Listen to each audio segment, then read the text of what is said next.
Hello and welcome to CBSE planet. तो मैं हूं भाग्यश्री और आज हम पढ़ने जा रहे हैं जो 12th चैप्टर है सम नेचुरल फिनोमेना, उसका एक्सरसाइज। तो ये चैप्टर हमने 3 पार्ट में कंप्लीट किया है।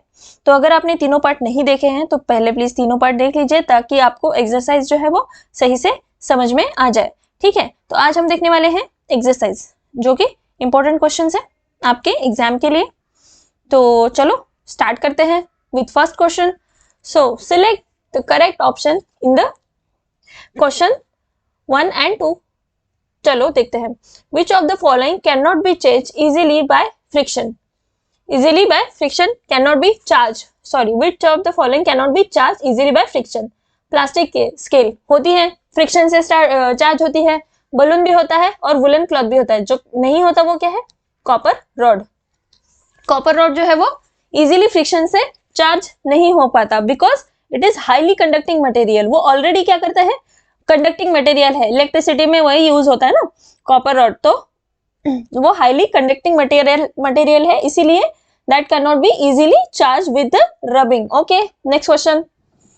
When the glass rod is rub with a piece of silk cloth, the rod and the cloth both acquire positive charge. No, becomes positively charged while the cloth has negatively charged। यही हमारा answer है, right? ठीक है, becomes positively charged and the cloth becomes negatively charged। Okay, इसीलिए वो थोड़ा थोड़ा sparking ऐसे दिखता है ना, थोड़ा थोड़ा चमकता है ऐसा कुछ, तो उसमें से आवाज भी आती है थोड़ी थोड़ी। किस वजह से? क्योंकि जो रॉड में है वो पॉजिटिव चार्ज होता है और सिल्क क्लॉथ में जो है वो नेगेटिव चार्ज होता है, इस वजह से उसमें थोड़ा स्पार्किंग भी होता है। ठीक है, नेक्स्ट क्वेश्चन क्या है? True and false.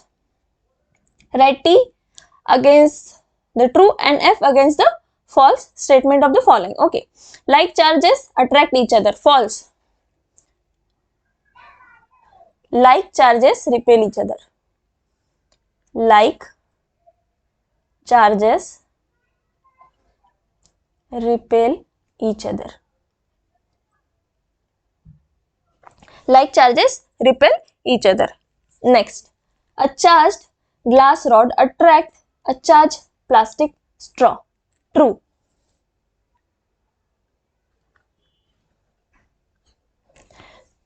ठीक है, ये है ट्रू। क्यों? क्योंकि ग्लास रॉड में पॉजिटिव एंड प्लास्टिक स्ट्रॉ में नेगेटिव चार्ज होता है, इसीलिए दोनों एक दूसरे को क्या करते हैं? अट्रैक्ट करते हैं। Lightning conductors can not protect the building from lightning. False. Lightning conductor जो है वो बिल्डिंग को लाइटनिंग से प्रोटेक्ट करने के लिए ही लगाया जाता है। Earthquake can be predict in advance. False. अगर ऐसा होता तो अर्थक्वेक के पहले ही वहां की जगह जो है वो खाली कर दी जाती और कोई जान मान का नुकसान नहीं होता, बट अर्थक्वेक जो है वो प्रेडिक्ट नहीं किया जा सकता। चलो देखते हैं next question. Sometimes a cracking sound is heard while taking off sweater during winter season। ये क्यों होता है? क्योंकि उसमें चार्ज होता है, इसीलिए क्या होता है? रबिंग से चार्ज प्रोड्यूस होता है और क्रैकिंग साउंड आता है, थोड़ा थोड़ा स्पार्किंग भी होता है। अ क्रैकिंग साउंड देखते हैं हम answer. A cracking sound is heard while taking off sweater made of synthetic fiber during the winter because an electric charge take place between body and sweater. Sorry, यहाँ पे मैंने Y लिखना। Body and sweater. At the time of electric charge some energy is released. In this case energy is released in the form of cracking sound. Okay, तो क्या होता है? Body और sweater के बीच में फ्रिक्शन की वजह से चार्ज प्रोड्यूस होता है। ठीक है, इलेक्ट्रिक डिस्चार्ज होता है प्रोड्यूस, और जैसे ही हम स्वेटर रिमूव करते हैं तो इलेक्ट्रिक डिस्चार्ज हम रिलीज करती है बॉडी, इसीलिए क्या होता है? क्रैकिंग साउंड प्रोड्यूस होता है। Okay, explain why the charge body loses its charge if we touch with our hand. When we touch charge body the total charge is transferred into earth through our body and it loses charge. Charge body को अगर हम हाथ लगाते हैं तो क्या होता है? हमारी बॉडी के थ्रू जो चार्ज है, जो भी चार्जिंग है, जो भी चार्ज बॉडी है, उसका टोटल चार्ज जो है वो अर्थ में ट्रांसफर हो जाता है थ्रू आवर बॉडी, इसलिए वो बॉडी जो है वो चार्ज लूज कर देती है। Next,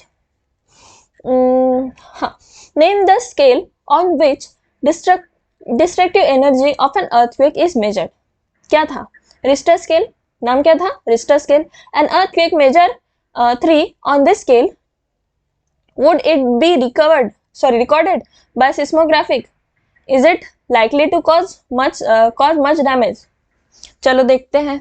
The power of an earthquake is expressed in the terms of its magnitude. Power of an earthquake is expressed in terms of magnitude on the scale.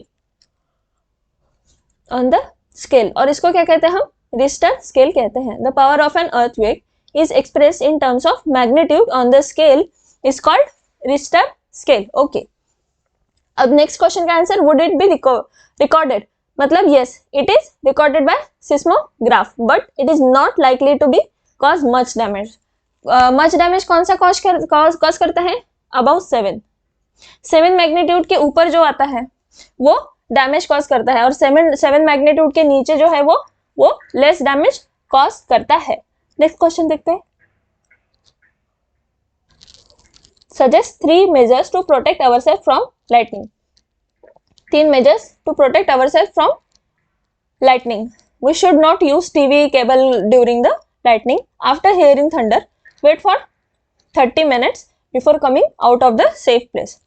जैसे आप सेफ प्लेस पे हो, वहां से बाहर निकलने के लिए 30 मिनट्स तक वेट करना चाहिए। A house or a building, the safe place. If you are traveling by car, bus, you are safe inside with the vehicle shut is door. ठीक है, अगर आप घर में हैं तो 30 मिनट्स तक वेट करिए घर से बाहर निकलने के लिए। अगर आप किसी बस में हैं या फिर किसी कार में हैं तो क्या करिए, दरवाजे बंद कर दीजिए और वहीं पर रहिए। सेफर प्लेस आपके लिए ज्यादा बेहतर है बाहर निकलने से पहले। ठीक है, जब तक थंडर लाइटनिंग स्टॉप नहीं हो जाता तब तक गाड़ी से बाहर नहीं निकलना चाहिए। ठीक है, चलो देखते हैं next question. Explain why charge balloon is repelled by another charge balloon whereas uncharge balloon is attracted by charge balloon. देखो, हमने एक एक्सपेरिमेंट देखा था जिसमें 2 बलून हमने वुलन क्लॉथ से क्या किए थे, रब किए थे, तो दोनों पे क्या सेम चार्ज हो गया प्रोड्यूस। तो सेम चार्ज होने की वजह से वो क्या होता है, दोनों एक दूसरे को रिपेल करते हैं। और अगर एक बलून है उसको हमने रब नहीं किया, उस पर कोई चार्ज नहीं है, तो उसको चार्ज बलून जो है वो अट्रैक्ट करता है। ठीक है, क्योंकि उस पर अपने आप अपोजिट चार्ज आ जाता है। ठीक है, सो चलो देखते हैं। When we seen that 2 balloons with similar charge on them, whether positive or negative repel each other, दोनों क्या करते हैं, repel each other. Similarly 2 balloons with dissimilar charge, जैसे पॉजिटिव नेगेटिव, ठीक है, ये क्या करते हैं, अट्रैक्ट करते हैं एक दूसरे को। ठीक है, attract each other. So similar charge repel each other and dissimilar charge attract each other. That's why ये जो है बलून, अनचार्ज बलून जो है वो अट्रैक्ट करता है चार्ज बलून से। ठीक है, next question. Describe with the help of diagram an instrument which can be used to detect a charge body. Charge body detect करने के लिए जो इंस्ट्रूमेंट हम यूज करते हैं उसको डिस्क्राइब करना है। वो इंस्ट्रूमेंट के नाम क्या है, electroscope. Electroscope is a device use to detect the presence of charge body of an object. ठीक है, इलेक्ट्रोस्कोप इंपॉर्टेंट है ये। Electroscope is a device use to detect presence of charge of an object. Principle, it works on principle that like charge repel and unlike charge attract. Okay, ये कौन से principal पे काम करता है, like charge जो है वो रिपेल करते हैं एक दूसरे को, and unlike charges जो है वो अट्रैक्ट करते हैं एक दूसरे को। ठीक है, electroscope is a device use to detect the presence of a charge of an object. Principle, it works on the principle that like charges repel each other and unlike charges attract each other. Okay, तो electroscope है क्या वो देखते हैं। An electroscope has a metal rod with a thin metal strip or a leaf attached to its bottom. Okay, at the top the rod enters cup. The bottom part of the rod and the leaf are enclosed in the glass box or for the protection. When the knob of the electroscope is touched with the charge ignited, a glass rod leaves open out or diverge. Extent of divergence depends upon the amount of charge of an electroscope. ठीक है, तो ये इसका explanation है। ये हमने electroscope देखा था, जैसे हमने चैप्टर पढ़ा था वहां पे, तो आप एक बार एक्सप्लेनेशन वहां से पढ़ लीजिएगा, वहां पे चैप्टर में गिवन है, मतलब मैंने जो भी पार्ट पढ़ाया है, आई गेस ये फर्स्ट पार्ट है, हाँ फर्स्ट पार्ट है, फर्स्ट पार्ट में मैंने इसका एक्सप्लेनेशन किया है, तो आप ये पढ़ सकते हैं, ठीक है। Next question, list 3 state in India where earthquake are more likely to strike. Rajasthan, Assam, Jammu and Kashmir, ठीक है, राजस्थान, असम, जम्मू एंड कश्मीर, ठीक है। Suppose you are, Jammu and Kashmir क्या है, यूनियन टेरिटरी हो गया अभी, यूटी, ठीक है। Suppose you are outside your home and an earthquake strike, what precaution would you take to protect yourself. आप कौन सी प्रिकॉशन लेंगे अगर आप घर के बाहर है तो। Find a safe place that will be away from the building, मतलब ऐसा ओपन स्पेस ढूंढना है जो बिल्डिंग से दूर हो, एंड ओवरहेड पावर लाइन, वहां पे पावर लाइन नहीं हो, मतलब जहां पे ट्रीज नहीं हो, पावर लाइन नहीं हो, पावर के पोल्स जो होते हैं वो नहीं हो, और बिल्डिंग्स नहीं हो, ऐसा सेफर प्लेस ढूंढना है। ऐसे कौन से होते हैं, खेल के मैदान ही जनरली ऐसे होते हैं, ठीक है। Do not be on the ground but squat low, मतलब do not lie on the ground, ground पे लेटना नहीं है, वहां पे एक जगह बैठ जाना है, ठीक है। And make yourself the smallest target to be struck, तो अब खुद को एक स्मॉलेस्ट टारगेट बना लेना है एक जगह बैठ के, ठीक है, हाथ पैर ऐसे जमा करके एक जगह बैठ जाना है। Do not lie on the ground, ये जो है एक सेफ्टी मेजर है, ऐसे आप प्रिकॉशन ले सकते हैं अगर अर्थक्वेक के दौरान या फिर स्ट्राइक के दौरान आप बाहर हो तो। If we are in the car और bus, we should not come out of it, ठीक है। And driver needs to drive slowly to clear spot, driver को स्लोली गाड़ी चलानी चाहिए, कहां तक, क्लियर स्पॉट पे। And do not come out till the earthquake stops, earthquake stop होने से पहले गाड़ी के बाहर नहीं आना है, ठीक है। चलो देखते हैं नेक्स्ट क्वेश्चन, ये क्वेश्चन नेक्स्ट है and this is last also, okay. The weather department has predict that thunderstorm is likely to occur on the certain day, suppose you have to go out on that day, would you carry an umbrella, explain। Umbrella अगर carry करते हैं तो umbrella तो वैसे भी thunderstorm में किसी काम की नहीं है, ठीक है, तो बेहतर है क्या कार से जाए, ओके। तो चलो देखते हैं इसका आंसर क्या है। Open vehicle like motor bike, tractor, construction machinery, open cars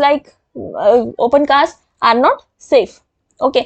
जो ओपन व्हीकल होते हैं, जैसे मोटर बाइक है ओपन व्हीकल है, ट्रैक्टर भी ओपन व्हीकल है, कंस्ट्रक्शन मशीन जो होती है तो वो भी ओपन व्हीकल है। जो ओपन कार होती है, कुछ कुछ लेते हैं ना, जैसे शो ऑफ के लिए जो भी है, मतलब लाइक स्टेटस के लिए, शो ऑफ के लिए नहीं, जो भी ओपन कार्स होती है वो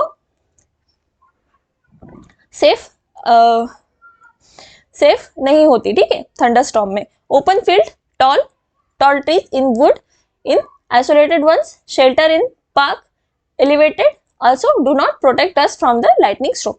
जैसे कि जो आइसोलेटेड प्लेसेस है, आइसोलेटेड वुड्स है, जो ट्रीज है, उसके अंडर शेल्टर लेना भी, पार्क में शेल्टर लेना भी हमारे लिए जो है वो सेफ नहीं है लाइटनिंग स्ट्रोक के दौरान।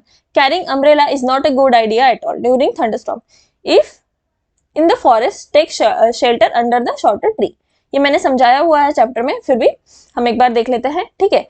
जो शेल्टर है शॉर्टर ट्री के अंदर लेना चाहिए, ताकि जो अगर लाइटनिंग गिरे भी तो भी ट्री की जो है वो ब्रांचेस कट के आपके ऊपर ना गिरे, ठीक है, क्योंकि शॉर्टर ट्रीज जो होती है उनकी ब्रांचेस एकदम छोटी छोटी होती है, या फिर किसी किसी के एकदम छोटी छोटी ब्रांचेस होती है, तो वो कटती नहीं है फिर, ठीक है, क्योंकि वो ज्यादा छोटी होने की वजह से वो आप पे अगर गिर भी जाए गलती से तो भी क्या होगा, ज्यादा हार्म नहीं पहुंचाएगी आपको। You are not, if shelter is not available, then you are in open field, then stay away from the tall trees। tall trees से क्या रहना है, दूर रहना है। stay away from the pole and other metal object, जो भी metal object है या फिर पोल है उनसे क्या करना है, डिस्टेंस रखना है, दूर रहना है, ठीक है। stay away from poles and other metal object। do not lie on the ground, instead squat low to the ground, ground पे लेटना नहीं है, बैठ जाना है, ठीक है। place your hand on your knees and head between the hands, this position will make you smallest target. Okay, तो यहाँ पे हमने चैप्टर का पूरा एक्सरसाइज कंप्लीट कर लिया है। अगर आपको चैप्टर में कोई भी डाउट है या फिर एक्सरसाइज में कोई भी डाउट है तो आप कमेंट सेक्शन में पूछ सकते हैं। ओके, एंड तो यहाँ पे हमारा ये चैप्टर खत्म होता है। और please do like share and subscribe my channel and thank you for watching. अगला चैप्टर है लाइट, वो हम देखते हैं नेक्स्ट वीडियो में। तब तक के लिए प्लीज वीडियो को लाइक शेयर एंड सब्सक्राइब कर दीजिए and thank you for watching. Please do comment us